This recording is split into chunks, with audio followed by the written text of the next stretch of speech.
When we look at the life of Ibrahim alayhi salam, we see a lot of amazing things, not only in his stories and his actions, but to me in his life, the most amazing part of it is the fact that Allah has called Ibrahim alayhi salam a friend.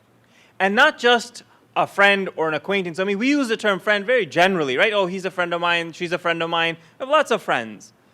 But a Khalil is a very close friend, right? To describe Khalil, that often you put your fingers together, right? Like people that you're so tight with, so interconnected, so close with. And when you think about what it means to be a very close friend of somebody else, or if you have somebody in your life whom you would call a very close friend, what kind of a description would you give that person? How would you say, what criteria would they have fulfilled in your life for you to say, yeah, this is a really close friend of mine? They're not just the people you spend a lot of time with, or that you constantly go out to eat with, or that you text all the time, or the people you send funny things that you see on Instagram to. Those are not your closest friends. They are the ones who are always with you. They're the ones who are with you when things are great, and they're the ones who are with you when things are not so great. They're the ones you know you can trust at all times. And they are the ones who are always ready to do the right thing. And they are the ones, and we're blessed to have these kind of people in our lives, and I believe it's amplified often through the brotherhood and sisterhood of our religion. They're the ones who will go to the end of the earth for you. Those are your Khalils. They're your very close friends. So what kind of a person, what kind of a prophet did Ibrahim alayhi salam have to be for Allah to say, this is my Khalil? This is somebody that I am very close to. And we see in Ibrahim alayhi salam's life a lot of the amazing things that he did, and we'll talk about a few of the examples. But Allah also in the Quran describes Ibrahim alayhi salam in a very specific way. Allah calls Ibrahim alayhi salam in Surah Al Imran Hanif and Muslim. Both Hanif and Muslim together. What does this mean? We need to unpack this a little bit. The term Hanif refers to somebody who is not just focused on their faith or determined in their faith. It is a person who is unswerving and undeterred in their faith. Somebody who doesn't leave it, no matter what. Somebody who's committed throughout. It's not just being focused on it or being really dedicated to it. There's a part of the definition that mandates that a person is willing to dodge and duck and move around and deal with any and every obstacle that comes in their way. That's the person who's Hanif. They stick on the line no matter what. But what is this person Hanif in regards to? Right after that, when Allah describes Ibrahim alayhi salam, says Hanif and Muslim. So he's Hanif in his submission to and his servitude to Allah. That's what he's Hanif in. He is completely committed, completely undeterred by any obstacle that comes between him and his commitment to serving his Lord. That is Ibrahim alayhi salam's life in one sentence. That is who he was. That's his little autobiography. And we see that he wasn't just Hanif in regards to the things that Allah commanded him to do as a prophet. He was also Hanif in whatever Allah decreed for him. So it's on both terms. The things Allah mandated upon him and the things that he had to deal with in life as Allah decreed them for him. And in the prophets, we are given the ultimate examples. The prophets are not supposed to be these like fantasy stories of people from a different world who had superhuman capabilities, right out of a Marvel movie, and we think, wow, maybe one day, in some sci-fi reality we could be like that. They were given as an example and a proof of concept that these were the best of mankind who were dealt the hardest challenges and they were able to overcome them. So you, in your life, with the challenges that Allah has decided to put in front of you to test your merit and your commitment and how Hanif you are able to overcome them. There's no doubt about it. Allah will not give you something you can't do. And when we look at these amazing examples of the Prophet, it should be a reassurance that they did it, I can do it. Allah has preserved those stories, preserved those examples for us to know that we can do it too. That's the point of all of this. So when we look at the example of Ibrahim alayhi salam and how he was Hanif and how he was Muslim, we see that it started from a very early age, right? His first attempt at preaching to his people and preaching to his family, when he tried to tell his father about idolatry and about how idol making didn't make any sense and how we should worship only Allah, he didn't just face a little bit of that, slap on the back of the head opposition saying, stop that nonsense, or you shouldn't be talking about this. His father said to him, and imagine father-son relationship, as hard as your father ever is on you. His father said to him, if you keep this up, I will stone you myself. I will finish you. We've had enough of this.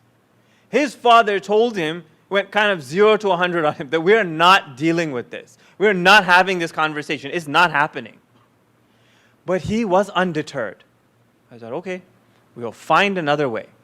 So we know when they went out to their festivals, he was sick, he stayed back, and he destroyed the idols, right? It was a very logical way of presenting an argument to show them that this doesn't make sense and we have a higher power to worship. And they almost got it. For a second, they understood. And then they reverted and said, no, we can't have any of this. But he was undeterred. Imagine if his father said to him that this is what I'm going to do to you if you keep preaching. What do you think he understood the community is going to do to him if he doesn't listen? And they met all expectations. They started burning a fire that they burned so much, it got out of control. Like to the point where the whole community contributed to lighting this fire that got so out of hand, they couldn't just kind of put him in it or push him in it or drop him in it. They had to catapult him into it. But he was undeterred. I am going to tell people about my Lord and about worshiping one Allah regardless of the consequences and regardless of the personal cost. And so he was catapulted into the fire.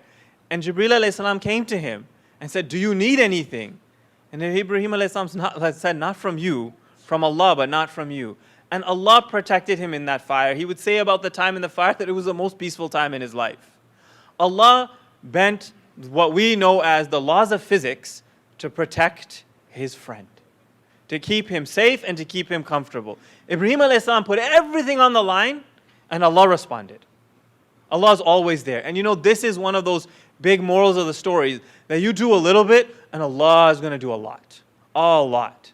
You bring your part to the table and Allah will take care of the rest. This is tawakkul in a nutshell, right? You do your part and then you divorce yourself from the outcome. Because the outcome is in the hands of Allah, not in your hands. We will do everything we can and then know that whatever happens, Allah decreed it and it's the best case scenario and Allah will never leave me. Allah will never leave me. You might not get the outcome you want, but that does not mean Allah has left you. Allah will make that decision. And then later on in his life, when he has a family, Allah commands him to leave the family in the desert. To leave them at that point, for us now it's the center of our world. At that time, it was the middle of nowhere. Middle of nowhere. No people, no tribes, no water, no structures, no shade, no nothing. And Allah said, this is where you leave them. So that's where he left them.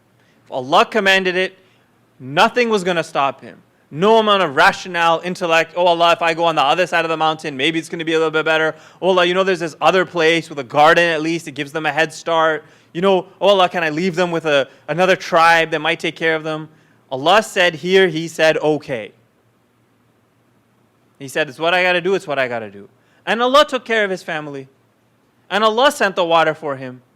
And Allah sent that tribe around him. And Allah gave his wife that wisdom to handle the situation the way He did. Allah provided that support for them because He did what He was supposed to. And these examples is just two of the stories from his life. And we'll get to the other ones, right? When Allah says that He has a son after so long in his life. Imagine after so long getting a son. He never got over caught up in the joy of what Allah had decreed for him. Because when Allah asked him to slaughter his son, he said, okay, That's what we got to do. That's what we got to do.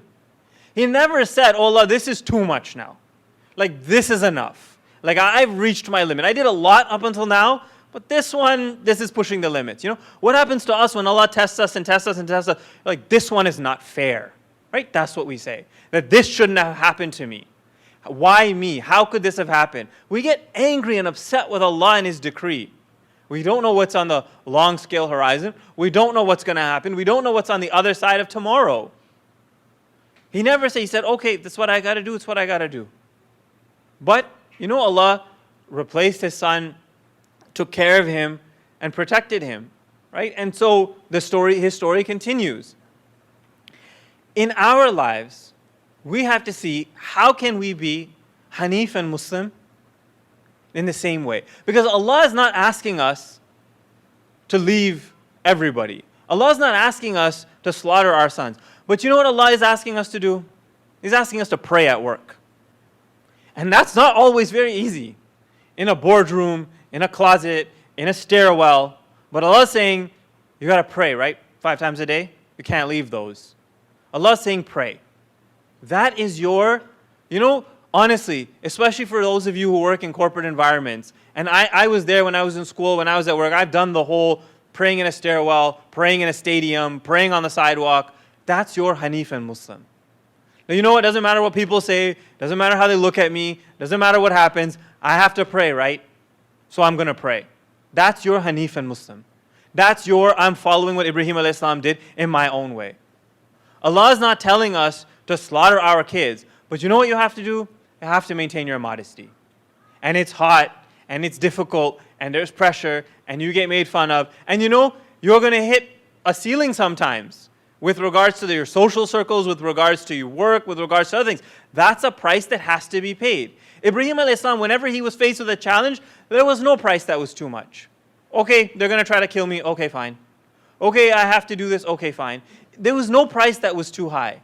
And we have to be ready to pay a price sometimes, because that is being undeterred, right? We often go off course from our religion, not because we disagree with the commandments that Allah has brought forth to us, but because we can't bear to live with the consequences, right? Because you don't want to be that person who's different from everybody else doing that thing. You don't want to be that person who stands out, who has to change their social circle, who has to start, you know, sometimes we have to compromise on our living standards, which is really difficult to do, where everybody's living in a double income family, everybody's moving to a nicer house, everybody's upgrading their cars, and you're like, you know, halal risk for me is here, it's this much, it's finite. I'm not going to take that loan.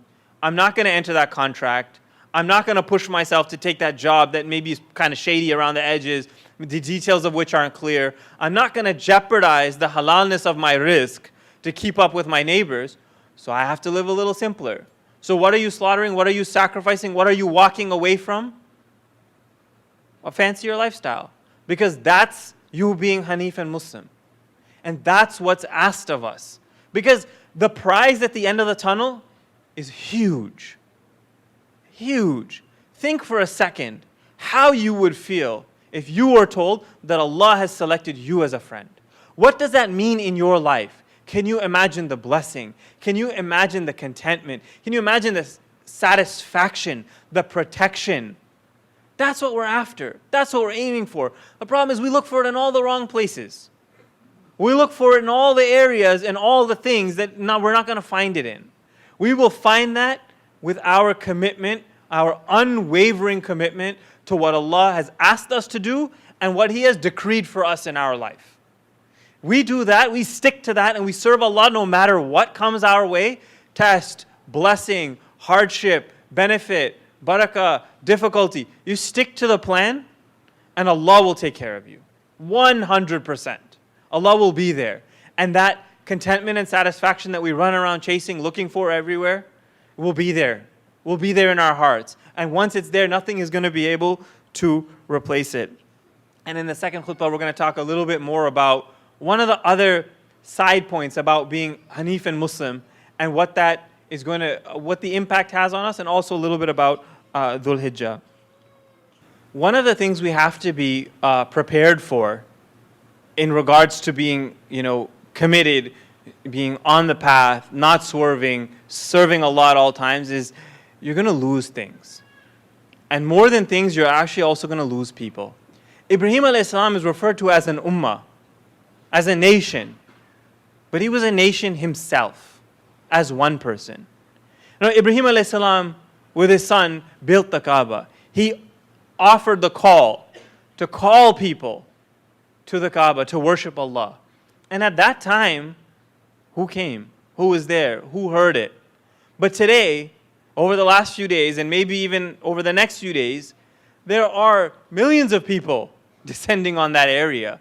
That call has been answered by the prophets. Musa alayhi salam went for Hajj. Our Prophet Muhammad sallallahu alayhi wasallam went for Hajj. The call was answered. But when he called, he didn't see anybody there. And so you have to remember, he lost his family. He lost his community. He moved from place to place. In this journey, you will lose things and you will lose people. And don't ever because that's one of the biggest things that stops us. That's one of the things that does make us swerve off the path. We're afraid of being alone. And it is a legitimate fear, and it happens. I remember when I was in school and I started becoming a little bit more practicing, I remember losing a lot of friends, and it was not easy. Especially, when you're younger, your friends are only the people in your age bracket. The people older than you don't want to talk to you, and the people younger than you, you're too cool for them. So it's just the people in your grade. And I remember distinctly, as all of my friends at the time, they started to pair off with different girls or in different ways and different things. I was the odd one out. I didn't go that way. So I had a collection of weird and wonderful friends who didn't fit the typical definitions. I lost an entire social circle. I had to, because the other choice was deviating from the path. That was the reality in front of me. And as you go through that, you're going to lose people in your family who are not happy with how much you're practicing. You're going to lose people at work who want you to fit into a particular box, and if you don't, they're going to keep their distance. You're going to lose things. You're going to lose the opportunity to buy things. You're going to lose the opportunity to move places. You're going to lose things. But just know that if you lose something, if you pass up on something for the sake of Allah, you better believe Allah will replace it with something much, much, much, much better. Nobody gives up anything purely for Allah and it's not replaced with something better. You might see it, you might not see it. You might get it right away, you might get it in a long time from now. You might get it in this world, you might not. But Allah will replace it. And it's okay to be alone if you're alone with Allah. Because Allah is the one who fulfills our needs. Allah is the one who takes care of us. Allah is the one who provides for us. Allah is the one who gives us. So if you have to lose something or someone along the way, it's okay. Because you will find someone better. You will find something better. And that's just something we have to come to terms with, because it's one of the biggest obstacles that just knocks us right off the path. Right off that direct path back to Allah. As you know, we have entered the most blessed 10 days of the year. We're in the first 10 days of Dhul Hijjah, inshallah. So this is a time where, the nights of Ramadan are referred to as the best nights of the year, but the days of Dhul Hijjah are referred to as the best days of the year. So this is an opportunity to commit and double down on good deeds. All of them. All of them that you can do, try to do them in the next 10 days. If you can fast as many of these days as possible. If you can give some charity, try to automate or give some extra charity in these 10 days. If you can spend some extra time reading Quran, some extra time, helping people, doing other good deeds, do them. Because this is a time to capitalize on multiple rewards. So this is something to really not lose an opportunity. It's a summer. Hopefully it's easier for us. We have more time on our hands. Take the opportunity in whatever capacity possible to do some good, in the hopes that doing good in this time will have a hugely multiplied reward for us.